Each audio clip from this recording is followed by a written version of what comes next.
اگر آپ نے باطل کو روکنا ہے تو اس جگہ پہ جا کے حق کو بیان کر دیں تو لوگ باطل کی بجائے حق کو سننا شروع کر دیں۔ مجھ سے کراچی سے ایک ساتھی کی انگلینڈ سے بڑی تفصیلی بات ہے، مجھے اس نے ایک مذہبی سکالر کا نام لیا، جاوید احمد حامدی کا۔ انہوں نے کہا کہ مولانا صاحب یہ بہت بڑا فتنہ ہے تو آپ اس کے خلاف کوئی کام کریں۔ حالانکہ میرا ان کے خلاف ایک بیان موجود ہے، لیکن میں نے جو ان کو بات سمجھانی تھی تو میں نے اس بات سمجھانے کے لیے کہا بھی وہ تو کوئی فتنہ نہیں ہے۔ مجھے کہتا جی بہت بڑا فتنہ ہے۔ میں نے کہا بھی کوئی فتنہ ہی نہیں ہے وہ۔ مجھے کہنے لگا جی کیوں نہیں ہے؟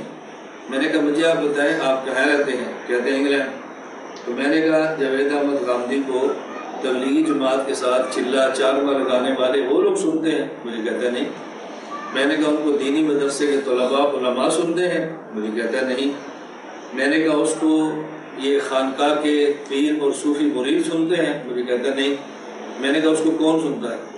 اس نے کہا جی اس کو وہ لوگ سنتے ہیں جو مسجد میں نہیں آتے، گھر بیٹھ کے ٹی وی دیکھتے ہیں، وہ سنتے ہیں۔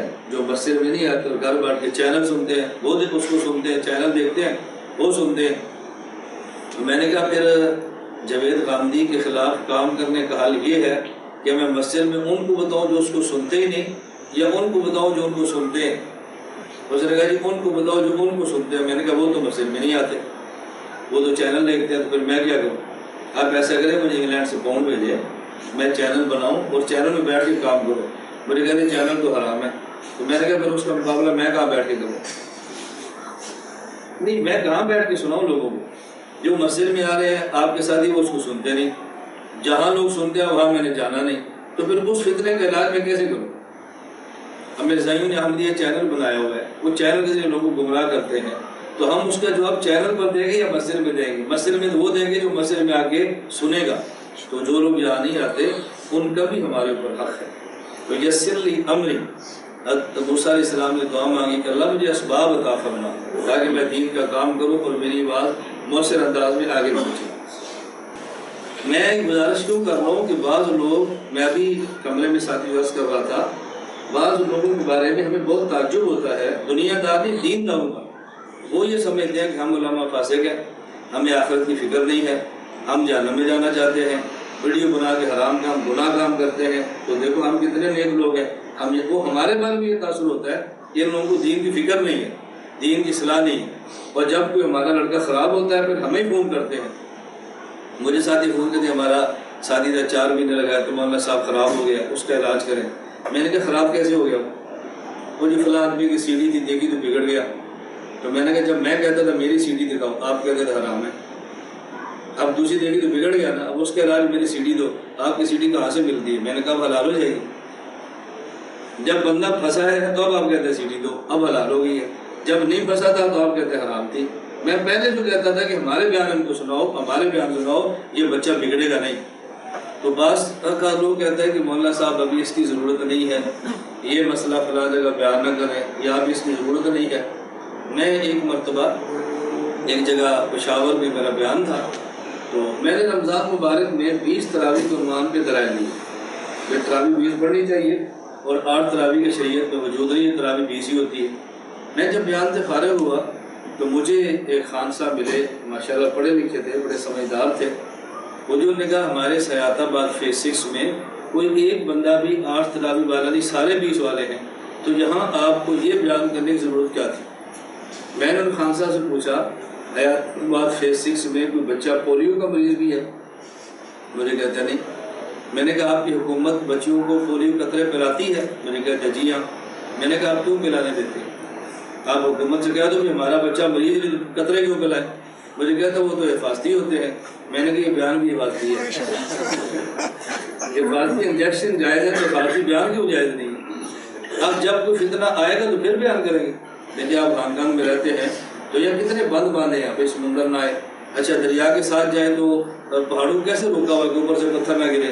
کوئی پتھر گر گیا ہے اس لیے بند ہے، پہلے سے بند باندھا کہ پتھر نہ گرے، اس کے لیے آپ قائل ہیں کیوں؟ جسم کی قیمت ہے، اگر ایمان کی قیمت ہوتی تو پہلے بند باندھ دے تاکہ اس ایمان پر کوئی پتھر نہ پڑے جو ہمارے بچوں کا ذہن خراب کر دے۔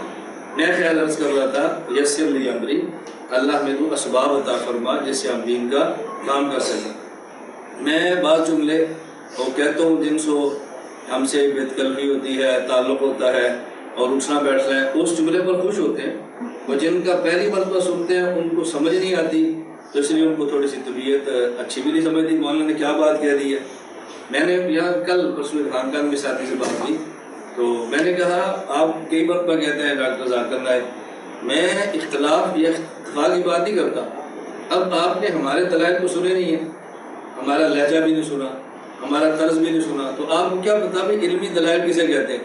آپ نے تو اسی کو سنا نا، تو یہ ہمارے نوجوان بہت سنتے ہیں۔ میں نے کہا جو نوجوان اسے سنتا ہے نا، اس نوجوان کو 4-5 بیان ہمارے سنا دو، پھر اس کو اس نوجوان سے فیصلہ کرنا کہ مذہبی سکالر کسے کہتے ہیں اور شریعت پہ دلائل کسے کہتے ہیں۔ آپ اس کو سناؤ تو صحیح نا۔ میں نے کہا فرق کیا ہے؟ فرق صرف اتنا ہے کہ جب وہ کسی آدمی سے چینل کے لیے زکوٰۃ مانگتے ہیں تو لوگ دے دیتے ہیں، کہ میرا یہ ہے تو مذاق میں جملہ، میں نے کہا وہ چینل کے لیے زکوٰۃ مانگے نا تو لوگ دے دیتے ہیں، اور میں آپ سے بولوں آپ کا سود پڑا ہے میں چینل پہ لگاؤں، آپ اپنا سود بھی نہیں دینا میں چینل کے لیے، تو بتاؤ کتنا فرق ہے؟ کسی کھاتے سے گناہ کو پھینک رہے ہیں نا۔ میں صرف بات سمجھا رہا تھا کہ ہم چونکہ ان وسائل کا استعمال نہیں کرتے، اس لیے ہماری آواز وہاں تک نہیں جاتی جہاں تک جانی چاہیے۔ اور موسیٰ علیہ السلام نے تیسری دعا، اس کے لفظ کیا تھے؟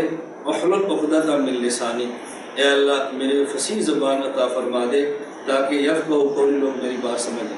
تو معلوم ہوا کہ میں 3 قسم کی ضرورتیں ہیں۔ نمبر 1 اپنی بات کو سمجھیں جو سمجھانی ہے، نمبر 2 وسائل اختیار کریں جس کی گنجائش ہے، نمبر 3 فصیح زبان اللہ سے مانگے۔ اس کے لیے میں کہا کرتا ہوں کہ اللہ سے دعا مانگے، اللہ ہمیں سمجھنے والا دماغ دے دے اور اللہ ہمیں سمجھانے والی زبان دے دے۔ اللہ سمجھنے والا دماغ دے دے اور سمجھانے والی، یہ سمجھانے والی زبان اتنی بڑی طاقت ہے کہ رسول اللہ صلی اللہ علیہ وسلم نے فرمایا ان من البیان لسحرا، بعض بیان ایسے اثر کرتے ہیں جیسے جادو اثر کرتا ہے، بیانات انسان کی کیفیات بدل جاتی ہیں۔ یہ باتیں اللہ میں سمجھنے کی توفیق عطا فرمائے۔ یہ تیسری بات جو میں نے پہلے عرض کر دی ہے، تاکہ بعض ساتھی ذہن میں خدشات ہوتے ہیں تو وہ خدشات آپ کے دماغ سے صاف ہوں، اور کچھ گنجائش علماء کے لیے رکھ لیا کرو، بھئی ان کو بھی آخرت کی فکر ہے، یہ بھی گناہوں سے بچنا چاہتے ہیں، یہ بھی جہنم سے بچنا چاہتے ہیں، اور بعض فیصلے انسان کو نہ چاہتے ہوئے کرنے پڑتے ہیں، اپنی امت اور اپنی قوم کے لیے کرنے پڑتے ہیں، یہ ہماری مجبوری ہے۔ مولانا مفتی تقی عثمانی صاحب دامت برکاتہم پاکستان کی ٹی وی پر آئے، اور ان دنوں میں ہمارا مسئلہ چل رہا تھا، پاکستان حکومت نے ایک بل پاس کیا جس کا نام تھا حقوق نسواں بل، کہ عورتوں کا حقوق کا تحفظ کیسے ہوتا ہے، وہ تحفظ کے نام پہ فحاشی پھیلانے کا بل تھا۔ مفتی تقی عثمانی صاحب دامت برکاتہم ٹی وی پر آئے اور اس پر تفصیلی انٹرویو لیا اور بات کی۔ اس میں اینکر نے مولانا سے سوال کیا مفتی صاحب سے کہ حضرت آپ تو ٹی وی پر آتے ہی نہیں، آنا پسند بھی نہیں کرتے، پر آج آپ ٹی وی پر کیسے آ گئے؟ مفتی تقی عثمانی صاحب فرمانے لگے میں تو غالباً 25 سال میں پہلی بار ٹی وی پر آیا ہوں، اور اس کی وجہ یہ ہے میں ٹی وی پر آنا پسند نہیں کرتا، لیکن آیا اس لیے ہوں کہ جن لوگوں کو ہم نے یہ بل سمجھانا ہے وہ سارے ٹی وی دیکھتے ہیں۔ مولوی اور تبلیغ والے تو ہمارے ساتھ ہیں، وہ تو ٹی وی دیکھتے نہیں، اور متاثر وہ ہے جو ٹی وی دیکھتے ہیں۔ اگر میں ٹی وی پر آ کے اس بل کے نقصانات نہ سمجھاتا تو میں عوام کو کیسے سمجھاتا کہ اس کا نقصان کیا ہے؟ لوگ تو کہتے ہیں کہ مولوی غلط ہے، حکومت نے بات ٹھیک کی ہے، تو ہمیں سمجھانا پڑتا ہے بھی ہم کیوں ٹھیک ہے۔ یہ یہاں پر نہ آتا تو مجھے اور کو پلیٹ فارم بتائیں کہ جہاں جا کر میں بات سمجھا لیتا ہوں۔ اللہ ہمیں بات سمجھنے کی توفیق عطا فرمائے۔